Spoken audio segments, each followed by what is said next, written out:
Армысыздар, құрметті қазақ елі, сіздерді өз арнамда көргеніме қуаныштымын. Халайық. Мысалы, қазіргі кезде қаншама халық Тоқаевты жерден алып жерге салып жатыр. Тоқаев не себепті мына қаймағы қосылмаған оңтүстік аймақтарымызға орыс тілінде білім беретін мектептер салуға құштар болды? Не себепті жеңістің 80 жылдығын Мәскеумен бірге атап өтпек? Не себепті Еуразиялық экономикалық одақтан шықпай отыр? Не себепті ОДКБ-ның саммитін дүркіретіп өткізді? Не себепті Путинге орыс тілін дамыту бойынша халықаралық ұйым құру туралы ұсыныс айтты? Міне осындай нәрселердің барлығын қарша боратып жатыр. Шынын айтқан кезде бұған байланысты да мен неше түрлі видеолар шығарған болатынмын. Яғни не себепті Тоқаев мұндай қадамдарға барып жатыр? Не себепті Кремльдің ығына жығылып жатыр деген сияқты сарапшылар да, саясаттанушылар да неше түрлі пікірлер жазып қалдырып жатыр. Енді мәселенің таяқтың екі ұшы болады. Мәселенің екінші жағына бір қарап, бір үңіліп қарайықшы. Бұндай нәрсе тарихта болған ба, болмаған ба? Не себепті біз, әлде мүмкін біз Тоқаевты дұрыс түсінбей жүрміз ба? Әрине бұл ешқандай да Тоқаевқа былай айтады ғой, жағымпаздану не болмаса Тоқаевтың сөзін сөйлеу емес. Себебі бұған дейін қаймағы бұзылмаған оңтүстік аймақтарда орыс тілі мектептерінің не үшін керек деп видео жариялаған болатынмын. Сондықтан мәселенің екінші жағына үңіліп көрейінші дедім. Яғни тарихшы ретінде. Мен сіздерге қазір тарихтан анық мысал келтіріп беретін боламын. Бұл Алтын Орданың тарихы. Біздің бабаларымыз, яғни хандарымыз, орыстың князьдеріне сол өз елінде билік ету үшін, сондай құқық беру үшін біздің ата-бабаларымыз жарлық беріп отырған хандарымыз. Сол жарлықты алмайынша әлгі князь өз аймағын басқара алмайтын болған, құқығы болмаған. Көріп отырсыз ба? Ол қанша жерден князь болсын, ақсүйек болсын, басқа болсын, жарлықты алмайынша, бір жапырақ қағазды алмайынша Алтын Орда ханының қолынан өз елін басқара алмайтын болған. Міне осы бір жапырақ қағазды алу үшін кезінде орыс князьдері бір-бірінің үстінен домалақ арыздар жазып, бір-бірін жамандап, Алтын Орда хандарының алдында өздерін жақсы көрсетуге тырысқан. Сарайға келіп, яғни сарай қаласына келіп, жарлық қабылдап алатын болған. Бастарын иіп, тізерлеп тұрып, Енді Алтын Орданың Өзбек дейтін ханның тұсында мынадай үлкен оқиға болады. 1327 жылы тарихта Тверь көтерілісі деп аталатын үлкен оқиға болады. Бату ханның әскери жорықтарынан кейін Алтын Орда мемлекеті құрылды. Өз заманында үлкен империя болды. Батыс пен шығысқа әйгілі болған үлкен мемлекет. Өзбек ханның тұсында шамамен бұлар енді уақыт өте келе орыстар есін жиып үлкен князьдіктерге біріккісі келеді. Бұл князьдіктердің арасында Тверь дейтін князьдік, сосын Москва дейтін князьдіктің аты шыға бастайды. Міне осы екі князьдік үлкен князьдікке таласты бастайды. Осы кездері Тверь қаласында үлкен көтеріліс басталады.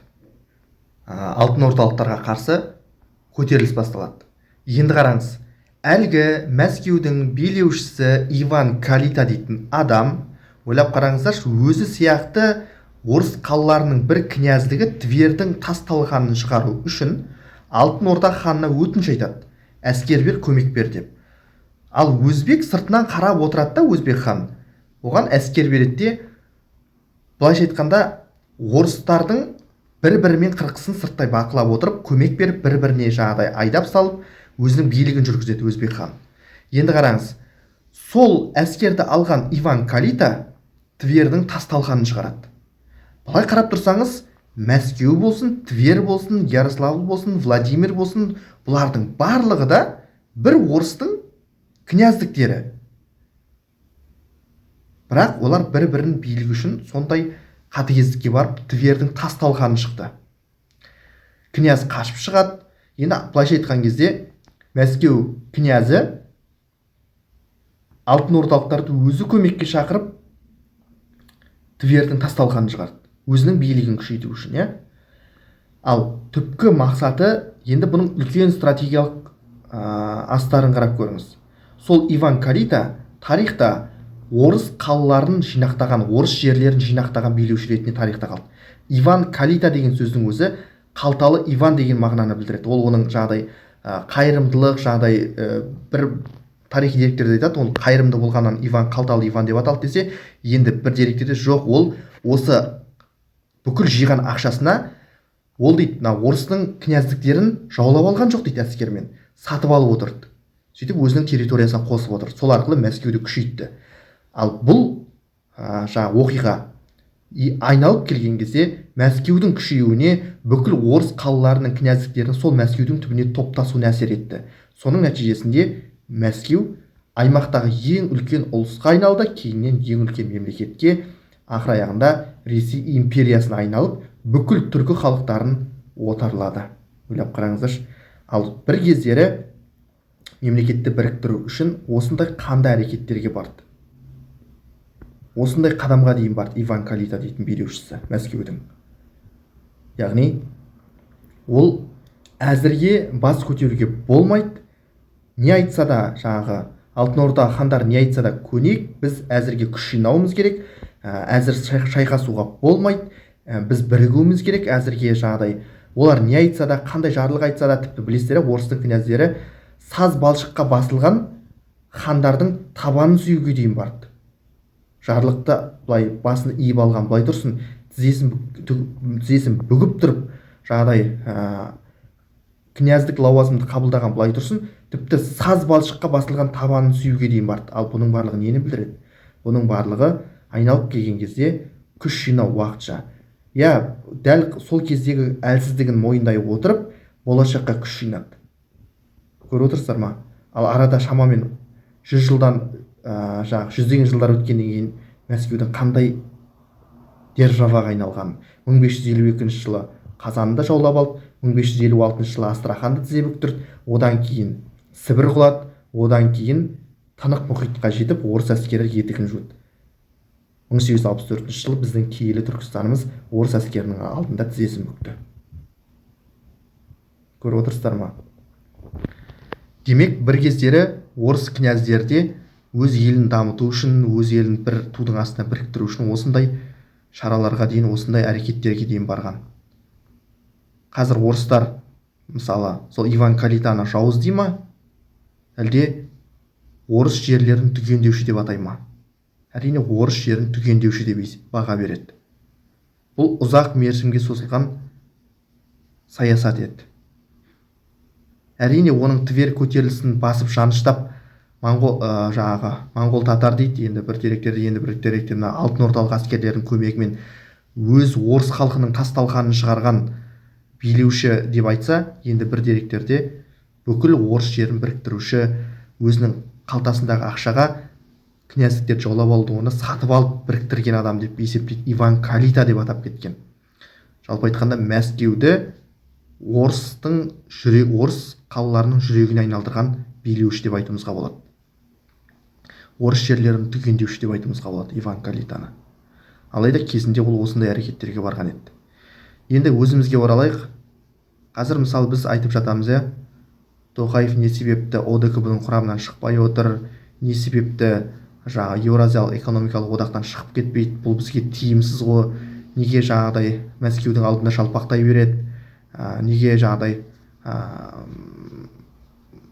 жоқ деп айтпайды, былайша айтқанда. Жоқ, біз бұл ұсынысты қабылдай алмаймыз, немесе бұған келіспейміз, немесе біз бұған қарсымыз деп неге айтпайды, неге үнемі жаңағыдай қарсы шықпай солардың жаңағыдай ығына жығылады деген сияқты пікірлер айтылып жатады. Сол кезде маған орыстардың осы тарихы есіме түседі. Бұл туралы мен ұзақ уақыттар бойы ойландым, расында да шынымен сондай ма, сондай емес пе, өйткені жариялауға тура келді бұл видеоны, өйткені шынында да кезінде орыс князьдері қандай масқара әрекеттерге барып, князь басымен, бүкіл елді билеп отырған басымен Алтын Орда ханның алдында тізесін бүгіп, тізерлеп тұрып жарлықты қабылдады. Ол аздай тіпті жаңағыдай кейбір князьдер айттым ғой, аяғын сүйген емес, тіпті мына саз балшыққа басылған табанын сүйіп билікке жетуге тырысты, және сол арқылы елін біріктіруге ұмтылды, күш жинауға тырысты. Ал кейіннен олардың ұзақ уақытқа созылған стратегиясы Ресейді үлкен империяға айналдырды. Ал сіздер қалай білесіздер, бүгінгі Тоқаевтың әрекетін ұзақ мерзімді деп түсіне аламыз ба?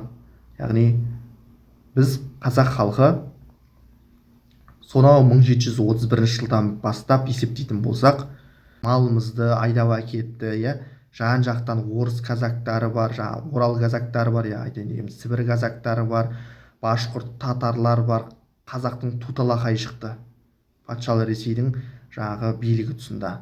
Біздің қаншама Махамбет Өтемісұлы, Исатай Тайманұлы, Жанғожа Нұрмұхамедұлы, Есет Көтібарұлы, Кенесары Қасымұлы, Сырымтатұлы, Саржан Қасымұлы, тағы қандай көтерілістер бар. Қаншама көтерілістен өттік. Одан кейін әлсіреген қазақ халқы большевиктердің қол астына тап болды. Коммунистердің, қызыл коммунистер бір емес, екі бірдей аштықты бастан өткізді қазақ халқы. Ен далада қазақтың сүйегі шашылып қалды. Жерлейтін де адам болмады ол кезде. Аштықтан өткен халық қуғын сүргінге ұшырады. 37-38 жылдары ұлтымыздың қаймақтарын қандай қырып салды. Аман қалғандарын ит жеккенге айдап жіберді. Одан кейін екінші дүниежүзілік соғысқа майданға жіберді. Қаншама қазақ отанына қайтып оралмады. Одан кейін Хрущевтің тұсында шамалы жылымық болып еді, бірақ отанына жат космополит жағдай оқыған зиялы қаншама адамдарды билікке қарсы шықты деп жындыханаға жатқызды. Ал одан кейін не болды? 86 желтоқсан. Осындай дүрбелеңдерден аман өткен қазақ халқы қазіргі кезде меніңше күш жинау керек сияқты. Күш жинау керек. Қалай дегенмен де халықтың өз-өзіне келу үшін, қайтадан ұлт қаймақтары жетілу үшін, даму үшін, Қазақстанның жағдай мемлекеті орнықты болу үшін әлі біраз уақыт үндемеу керек сияқты меніңше. Яғни тып-тыныш өзіміздің пайдамызға жұмыс істеу керек сияқты. Тып-тыныш қана өзіміздің пайдамыз. Қай жер бізге пайдалы, қай жер бізге пайдасыз, міне осы нәрселерді ара жігін ажырата білуіміз керек сияқты. Әрине, кейбір жағдай жалаң ұрандарға еріп, жағдай аттандауға болатын заман әлдеқашан қалып қойған сияқты, ондай заманы өтіп кетті. Қазір бізге демалып, тынығып, күш жинауымыз керек. Міне сондай заман. Мүмкін Тоқаевта осындай бір үлкен стратегиясы бар адам шығар. Біз қазіргі кезде оның жүргізіп отырған саясатын мүмкін түсінбей жатқан шығармыз.